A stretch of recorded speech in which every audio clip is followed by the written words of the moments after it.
En este vídeo vamos a resolver un problema típico de obtención de funciones de demanda general para un consumidor. Bien, partimos de la información que nos da el enunciado es que la función de utilidad ordinal de un consumidor es la que aparece en la pantalla. Si os fijáis, esta es la misma función de utilidad ordinal que habíamos utilizado en un vídeo anterior para resolver un ejercicio numérico de obtención del equilibrio de un consumidor y coincide también con la función de utilidad ordinal que aparece en el ejercicio 15 del cuadernillo. Entonces, lo primero que nos pide este ejercicio es obtener las funciones de demanda general o marsalianas de ambos bienes. Bien, como ya hemos explicado en teoría y también hicimos para la obtención, en el caso particular del equilibrio de un consumidor, a partir del problema de maximización de la utilidad sujeta a la restricción presupuestaria, habíamos obtenido en teoría dos condiciones matemáticas.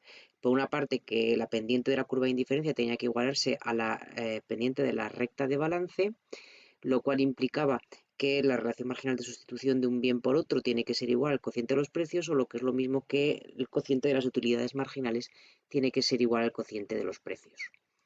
Y la segunda condición de equilibrio es que se tiene que cumplir la recta de balance, es decir, que el consumidor tiene que gastar toda su renta. Bien, las utilidades marginales, para poder trabajar con la primera expresión, las utilidades marginales había que calcularlas en las expresiones matemáticas. Esto ya lo hicimos también en el vídeo anterior al que hemos hecho referencia. Habíamos obtenido que las utilidades marginales del bien 1 y del bien 2 tenían esas expresiones, y a continuación lo que hacíamos era sustituir las expresiones de las utilidades marginales en la primera condición de equilibrio y simplificábamos. Hasta aquí todo exactamente igual que como habíamos hecho en ese vídeo anterior.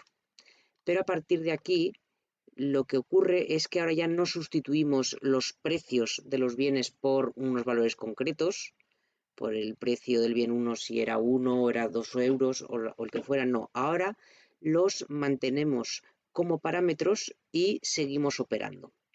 Entonces multiplicamos en cruz y obtenemos la expresión siguiente, y es que si despejamos y dejamos en un lado P sub 2 por Q sub 2 igual al resto de elementos de la ecuación que hemos despejado, y ahora veremos a continuación por qué lo hemos dejado así. Si nos vamos ahora a la recta de balance, y la recta de balance, fijaros que aparece el término P sub 2 por Q sub 2. Bien, pues lo que hacemos es reemplazar ese término en la recta de balance, el que acabamos de despejar de la primera condición, lo reemplazamos en la recta de balance. Y entonces tendremos ahora que la renta es igual a precio del bien 1 por cantidad del bien 1, más, y lo que antes era P sub 2 por Q sub 2, ahora lo reemplazamos por lo que hemos obtenido de la ecuación anterior. Por lo tanto, P sub 1 Q sub 1 más 2P sub 1 más 4P sub 2. Bien, fijaros que ahora tenemos una ecuación en la que realmente solo hay una incógnita, porque la única variable que es incógnita ahí es Q sub 1. Todo el resto de variables son variables exógenas, de las cuales ya nos dirán en el momento que corresponda, ya nos dirán cuáles son los valores, los datos. Pero la única incógnita que tenemos es Q sub 1. Por lo tanto, lo que tenemos que hacer es despejar Q sub 1 en función de todo lo demás. Y de esta manera obtenemos la función de demanda general del bien 1, que, fijaros, es una expresión matemática que nos dice cuánto es la cantidad del bien 1 que va a demandar un consumidor para cada valor que tome renta, precio del bien 1 y precio del bien 2.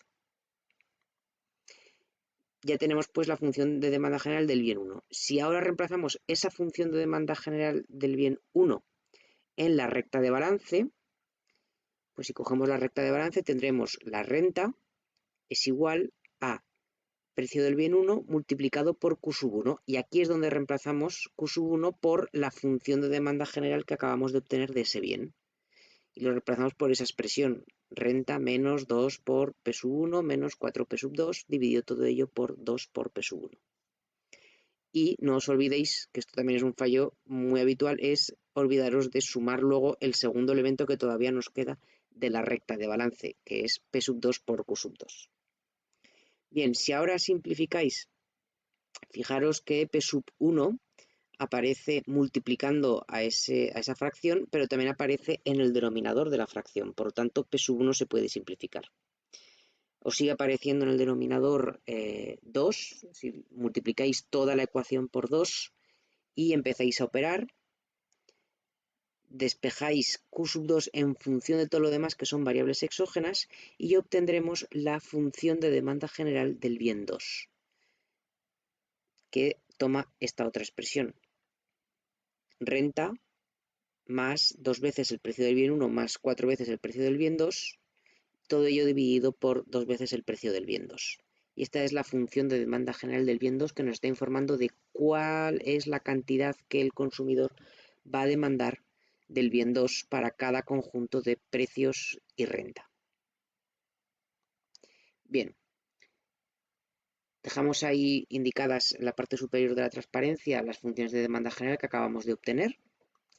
Y el segundo apartado del ejercicio nos pide determinar las cantidades y el nivel de utilidad de equilibrio si los precios son 1 euro o una unidad monetaria el precio del bien 1, 2 unidades monetarias el precio del bien 2 y 26 unidades monetarias la renta.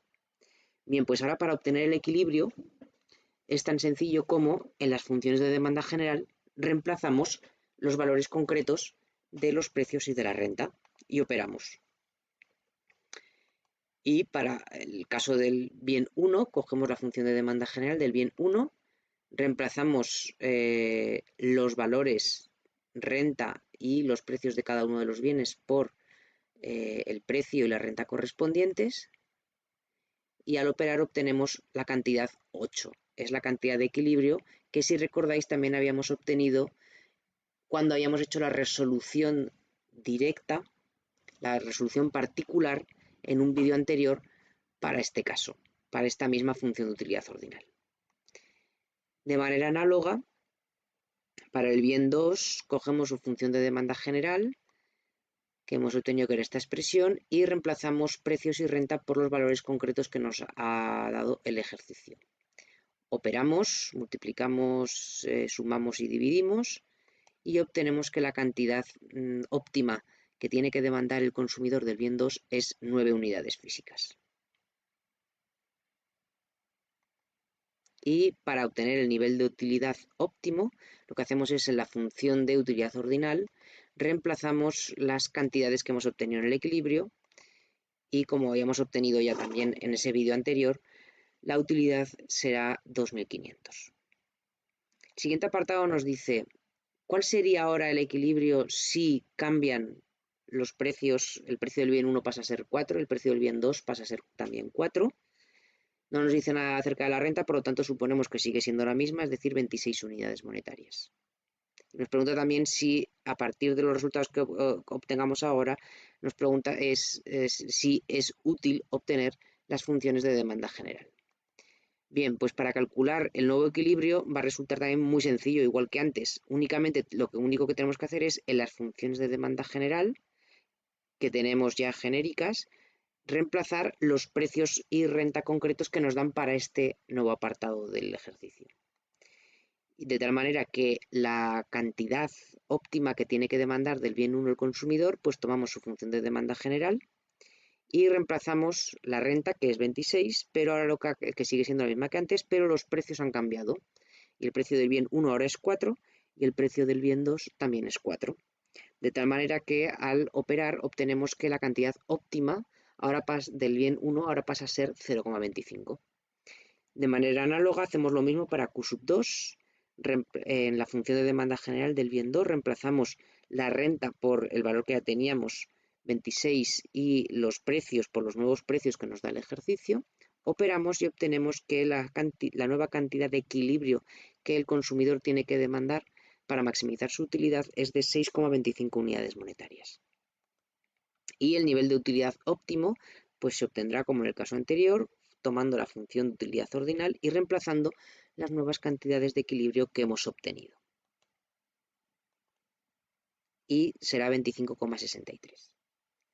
Bien, ahora esto, para cualquier otro cambio que se dé en precios o en rentas, si por ejemplo en vez de los precios cambia la renta, o cambia un precio y la renta, o cambia solo uno de los precios, bueno, pues podemos así de manera infinita ir calculando los distintos equilibrios que nos vayan pidiendo, sin necesidad de tener que volver a calcular las condiciones de equilibrio para cada uno de esos casos y resolver el sistema de dos ecuaciones con dos incógnitas, porque ahora ya tenemos las funciones de demanda general que nos sirven para eso, para no tener que volver a resolver todo el problema de maximización de la utilidad.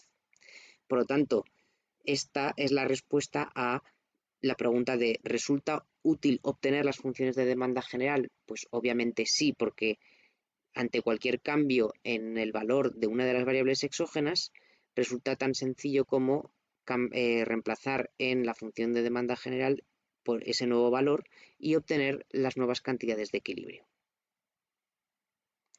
Y por último, el ejercicio nos pregunta si cumplen estas funciones de demanda general que hemos obtenido las propiedades que vimos en el vídeo de teoría, que nos decían que las funciones de demanda general cumplían la propiedad de unicidad y la homogeneidad de grado cero. Bien, la propiedad de unicidad lo que nos decía es que para cada conjunto de precios y renta, la solución de equilibrio va a ser única. Y obviamente vemos en cualquiera de los dos ejemplos anteriores para unos precios y una renta dados, observamos que el valor que toma tanto Q1 como Q2 en el equilibrio son únicos. Es decir, cuando, por ejemplo, en el primer apartado, el precio del bien 1 es 1, el precio del bien 2 es 2 y la renta es 26, la cantidad del bien 1, la cantidad óptima solo va a ser 0, no tiene ninguna otra posibilidad de ningún otro valor, y la cantidad óptima del bien 2 va a ser 9. En cuanto a la propiedad de homogeneidad de grado 0, veamos qué ocurre si multiplicamos todas las variables exógenas por una misma constante positiva, que por ejemplo podemos llamar lambda o con cualquier otro nombre, cualquier otra letra que queráis utilizar del alfabeto. Bien, pues si multiplicamos tanto renta como precios de los bienes por lambda, en la función de demanda general obtendríamos que para calcular la nueva cantidad que tiene que demandar del bien 1, ¿qué es lo que ocurriría? Pues que renta y precios aparecen multiplicados por lambda. Pero fijaros que en el numerador podemos sacar como factor común lambda. Y de tal manera que se va a poder simplificar con el lambda que aparece en el denominador. De tal forma que, fijaros, la función de demanda general que obtenemos vuelve a ser exactamente la misma que la inicial para los precios iniciales. Por lo tanto, la cantidad demandada no va a cambiar, demostrándose de esta manera que estas funciones de demanda general cumplen la propiedad de homogeneidad de grado cero.